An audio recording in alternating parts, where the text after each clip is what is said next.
Welcome back to my week of the Baby Lock Love of Sewing Challenge. If you've been following along, we introduced my dress project earlier in the week, and if you've caught some of our bonus footage, you found us on my blog, the Baby Lock website, and then other social media as well. So I hope you're catching all those great little tidbits. Well, today we're going to delve into my special feature on the Destiny machine.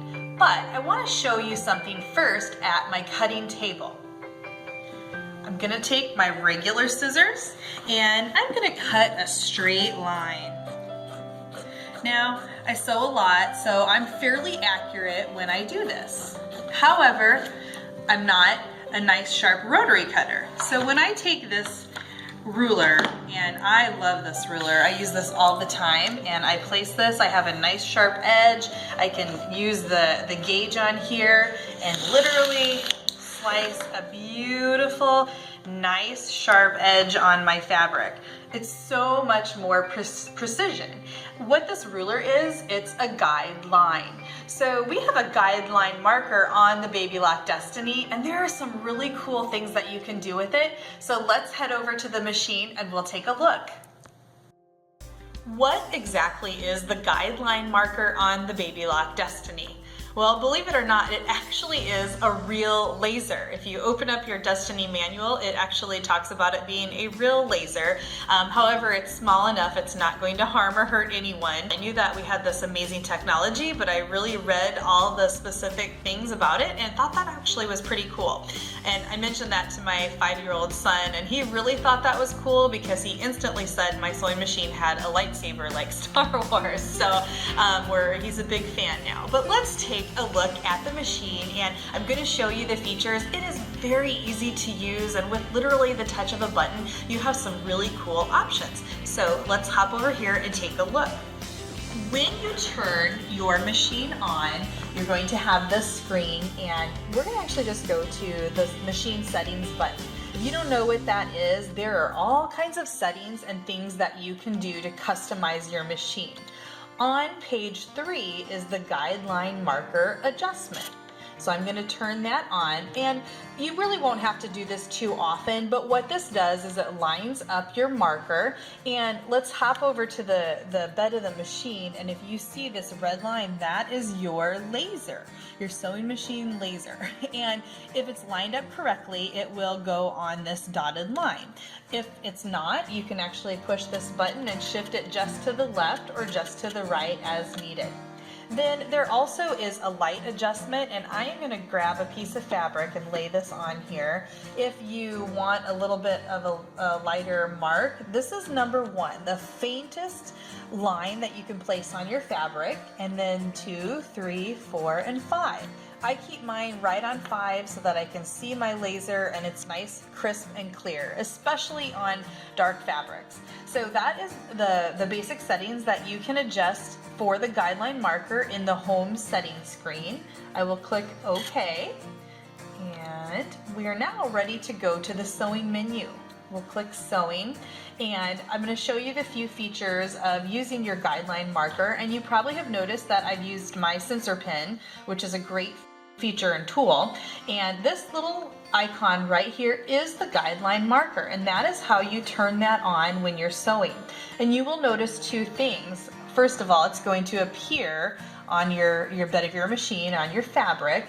Then the guideline also is going to show in your display area here as well. So you have your presser foot, and then whatever stitch you have going on right now is going to be right there next to that guideline.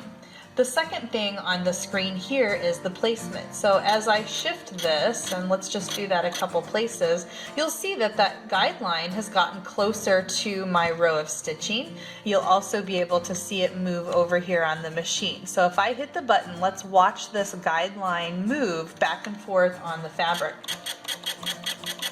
There you go. Now I'm going to show you another way to adjust the placement. Right now I'm just going back and forth. And another cool thing is if you happen to do any mirror image, say you're doing a zipper and maybe you have a row of stitching and you have you want to mark on one side and then you want to mark and stitch exactly on the other side. If you go to the display screen, this button right here will instantly shift your line from whichever side it's on to the exact placement on the mirror image side. So if I click that, now watch what's going to happen. This red line is going to switch over here and the same thing will happen. And it, instead of sitting there going click, click, click, it will do that for you. And if you happen to forget, you know, how many clicks you are, you know, 1, 2, 3, 4, and you couldn't remember how many you did, you just hit that button and it would automatically adjust for you. So pretty cool. Let's take a look at how this also works with the sensor pin. And then I'm going to show you some actual application on some different techniques that I used in my project and how you can use this in your project as well. If we go to the display of the machine, there is the sensor pin button, which is right here. Looks like our sensor pin. And there are a couple different options. If we click the guideline marker, you'll see this great display screen. And this one's really important because the highlighted area is the opening width of the area that you can stitch on your presser foot. So this is 7 millimeters.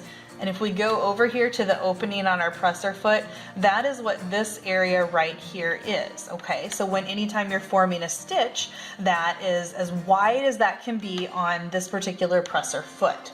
The neat thing is that now we can go, and I'm going to click OK, and we actually can adjust the placement. There we go. Whoops. Go back to our sensor screen and pick that. So we can actually go in now and touch the position of our laser. So if I go to my machine and touch, let's say for example I want 1/4 of an inch, I can touch that and then that laser is going to move, and I'm actually, my starting position was the previous position that I had. So if I started at the beginning, then I clicked the 1/4 of an inch, it would actually go to that point. You can click OK. Oops, lost my screen again. There we go. And you can see that the little red mark, and it looks really wide on the display screen here, but it's a very small area on the foot. But I like how that it's nice and big because this is where your precision comes from. You really can go in and millimeter adjust where the placement of that line is going to be, because that is your guideline that you can use to line up all sorts of stitching and details with your sewing. So you can see if I decide, let's move this over just a little bit and click that and click OK, then I've got a new placement for my guideline.